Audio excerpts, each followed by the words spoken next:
Meus queridos irmãos, minhas queridas irmãs, a Igreja celebra neste domingo a solenidade da Santíssima Trindade. E a Igreja celebra de forma solene porque nós, todo domingo, já celebramos com muita solenidade a Santa Missa. E há aqueles momentos dentro da liturgia da igreja que a igreja procura dar mais ênfase pela grandeza do mistério que nós estamos celebrando. Quantas vezes você e eu, nós ouvimos as pessoas dizerem, e eu também, você, a gente entende a importância e a grandeza do mistério que é o Santíssimo Sacramento, a Eucaristia que nós celebramos. A gente sempre escuta dizer, e nós também entendemos, que mistério tão grande. Deus se fazer encerrar em uma fração de pão e num pouco de vinho, no momento da consagração, na hora da Santa Missa. Ora, se nós compreendemos que a Santa Missa é um grande mistério, que foge, é claro, da nossa compreensão racional, mesmo que a compreendamos dentro da racionalidade, porque o mistério nos foi revelado por Deus. Imaginemos, meus irmãos, minhas irmãs, o mistério que é a Santíssima Trindade. Um só Deus em três pessoas. Um único Deus revelado a nós em três pessoas. O Pai é Deus, o Filho é Deus, o Espírito Santo é Deus. Mas não são três deuses. Um único Deus na unidade. Um único Deus, mas revelado a nós, eu repito, em três pessoas. Estou aqui com a imagem de Santo Agostinho, que é doutor da Igreja e viveu no final do século IV, início do século V. Santo Agostinho foi quem melhor organizou a doutrina a respeito da Santíssima Trindade. Digo aqui somente algumas coisas, porque para fazer melhor ser compreendido naquele momento, e hoje nós também, padres, bispos, que estudamos mais a fundo a teologia, é necessário que tenhamos como base a filosofia, já tratei também em outro momento, para a teologia ser melhor compreendida. Então, Santo Agostinho foi quem melhor escreveu o tratado a respeito da Santíssima Trindade para a teologia do seu tempo, para os bispos que a ele acorriam, pedindo ajuda sobre os mistérios revelados e que eles queriam compreender melhor.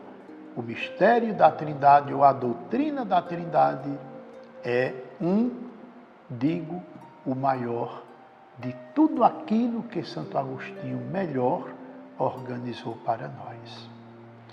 Temos aqui a imagem de Santo Agostinho, uma criança aqui, ao lado de Agostinho, e ele segurando um coração junto ao seu coração.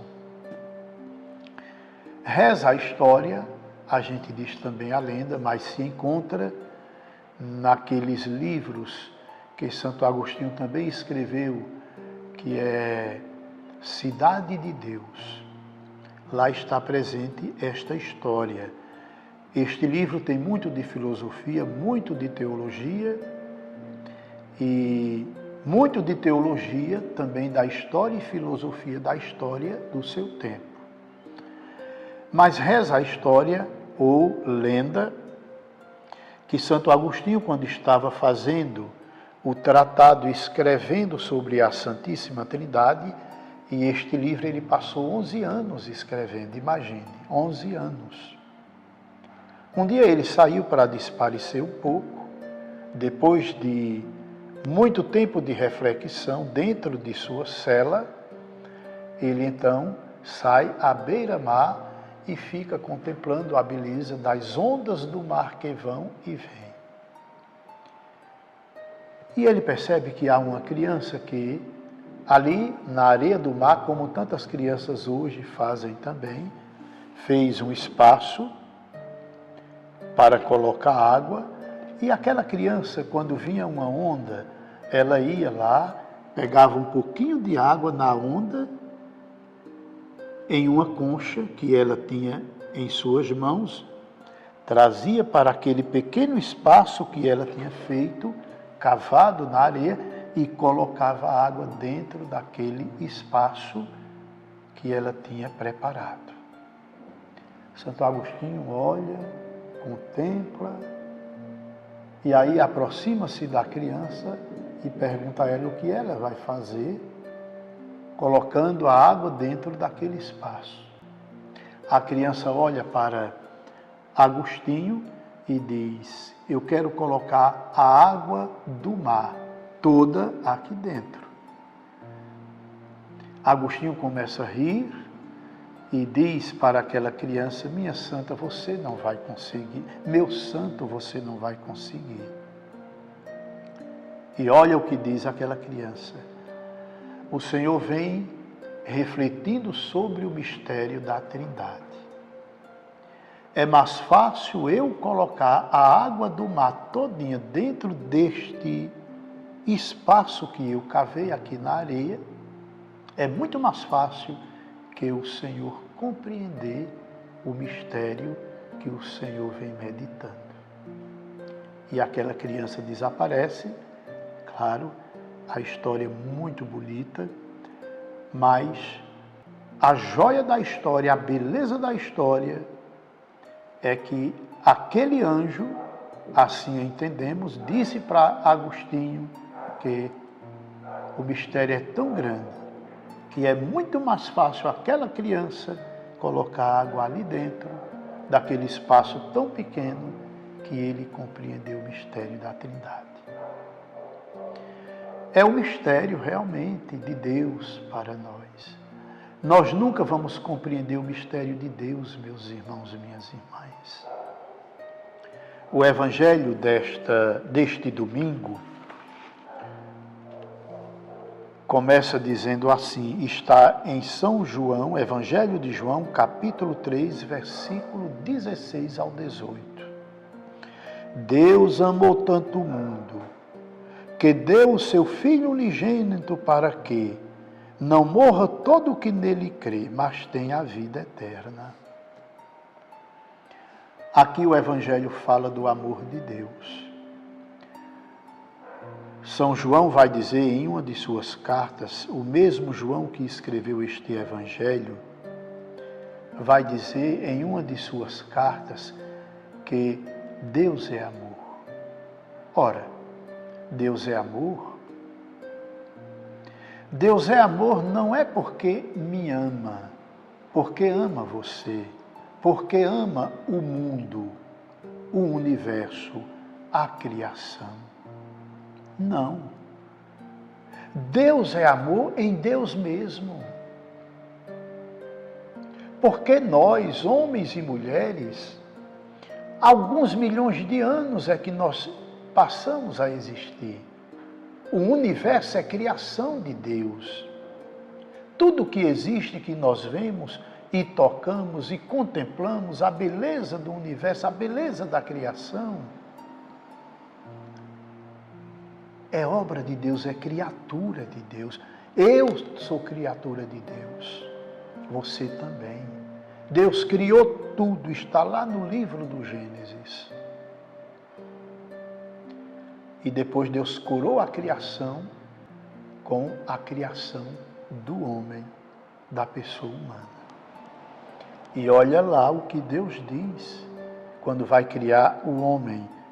Façamos o homem a nossa imagem e semelhança. Então você entende aqui que Deus é amor não é porque ama a mim e a você, ou ama a criatura humana. Deus em si mesmo já era 3 pessoas: Pai, Filho e Espírito Santo. Façamos o homem a nossa imagem e semelhança. Deus é amor, desde toda a eternidade. E olha aqui, quando eu digo desde toda a eternidade, não é que a eternidade exista fora de Deus. A eternidade é o próprio Deus. Nada é eterno fora de Deus. Nada é eterno fora de Deus. Deus é a própria eternidade. Deus é o começo de tudo. Deus é o princípio de tudo. É o princípio sem princípio, porque Ele não passou a existir um dia. Deus é. Deus é. Então Deus é amor. É amor. Pai, Filho e Espírito Santo. Esse amor é tão grande, é tão profundo, nas 3 pessoas da Santíssima Trindade, que a terceira pessoa, o Espírito Santo, é exatamente esta vida de Deus Pai e Deus Filho, que se amam e se amam tão profundamente, que este amor se faz pessoa. Mas aqui não quero dizer que o Espírito Santo passou a existir um dia, não. Porque assim como o Pai é eterno, o Filho é eterno, o Espírito Santo é eterno, sem um antes e um depois. Nem um antes, nem um depois, em nenhuma das pessoas. Elas coexistem eternamente. Elas coexistem eternamente. Pai, Filho e Espírito Santo. É exatamente o que esta imagem aqui quer um pouco, de forma muito simples, significar. Esta criança, o anjo, que diz: olha, Agostinho, é mais fácil colocar toda a água do mar aqui dentro, que tu compreenderes o mistério da Santíssima Trindade. Então nós podemos terminar nossa reflexão com as palavras de Agostinho, simbolizadas aqui, neste coração que ele segura com amor, junto ao seu coração. Santo Agostinho, eu digo até sempre que parece uma bela poesia, ele diz: olhando para Deus, contemplando o mistério de Deus, o mistério da Trindade. Ó beleza tão antiga e sempre nova, sempre te amei, sempre te amei. E ele que procurava a verdade, sendo profundamente mergulhado em estudar filosofia, ele dizia que deve haver uma verdade que, sendo encontrada, não tenhamos mais necessidade de encontrar nada mais, porque já encontramos a verdade. E quem encontra a verdade, tudo encontrou. E ele vivia bisbilhotando nos seus pensamentos e nos seus sentimentos e nos livros, buscando a verdade.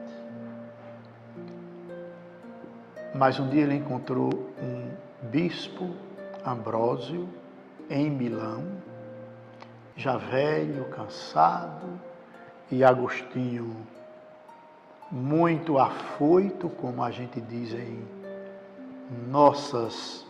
nossa cultura hoje, para dizer de forma muito simples, muito entregue à verdade e também muito dono de si.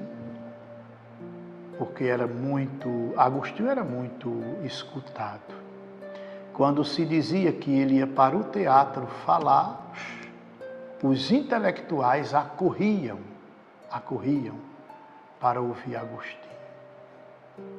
Então ele chega na igreja, na catedral, e vai ouvir Ambrósio de Milão. E quando chega lá, com o seu olhar crítico, escuta Ambrósio. Ambrósio era também muito versado nas escrituras e também na filosofia de Aristóteles, de Platão e outros. E Agostinho, quando chega, Ambrósio, imagine Agostinho que era aplaudido. Os intelectuais da época acorriam a ele para que ele procurasse dar respostas a determinadas situações. E chega ali, Ambrósio passa por ele como passa pelos fiéis e não se curva diante daquela figura que era uma figura intelectual. E Agostinho já começa a se questionar, ora, eu, tão versado, tão inteligente, todos acorrem para me ouvir, e aqui eu sou tratado, eu estou sendo visto como os demais. E Ambrósio ali já estava dando uma lição para Agostinho, usado por Deus, pode ser, ou o ímpeto mesmo, a sabedoria de Ambrósio. E aí um dia, reservadamente, Agostinho vai conversar com Ambrósio e começam os dois a discutir filosofia. E Agostinho diz para Ambrósio, eu vivo à procura da verdade. Eu sei que deve haver uma verdade que quem a encontrar não vai ter mais necessidade de nada, porque a verdade encontrou. E é claro, quando Agostinho diz necessidade de nada, é de buscas maiores. E Ambrósio diz uma palavra muito simples para Agostinho. Este é o problema, é que você está procurando a verdade. Você tem que permitir que a verdade, porque é ela quem vai encontrar você. É você que deve permitir que a verdade encontre você. E Agostinho foi se desmontando e, claro, tem toda aquela história também, o envolvimento de sua mãe Mônica, que rezava pela sua conversão. E assim, Ambrósio e Mônica, os dois, geraram para a igreja esta grande figura que vai ser pilastra na teologia, vai ser alicerce na teologia para a Igreja Católica de todos os tempos da história. Eu sempre digo que nós demos duas figuras que são, assim como foram Pedro e Paulo no início da Igreja, na teologia construída ao longo da história, nós temos Agostinho e Tomás de Aquino. Então está aqui Santo Agostinho. E eu termino com você esta reflexão. Não sei se fui capaz de satisfazer você, mas eu quero terminar com as palavras de Santo Agostinho. E eu entrei nestes últimos momentos na reflexão porque eu dizia que ele lá, nas suas confissões, ele diz: ó beleza tão antiga e tão nova, sempre te amei. Eu sempre te procurei e tu estavas perto de mim e eu não estava enxergando. Mas eu te encontrei. Ó beleza tão antiga e sempre nova, sempre te amei. Essas palavras de Agostinho devem servir também para nós. Deus, meus irmãos e minhas irmãs, Trindade, é a beleza tão antiga e sempre nova, sempre nova, que encanta, que embeleza, é o bálsamo para a vida de todo cristão, para a vida de toda a igreja. Que a Santíssima Trindade nos encante cada dia mais. E é exatamente pedindo a Deus Trindade, que por meio do Imaculado Coração da Virgem Maria, ela que foi e é templo e sacrário da Santíssima Trindade, desça sobre você, sobre sua casa, trazendo paz, saúde para o corpo e para o espírito, a bênção do Deus Todo-Poderoso, o Pai, o Filho e o Espírito Santo, e permaneça para sempre. Amém.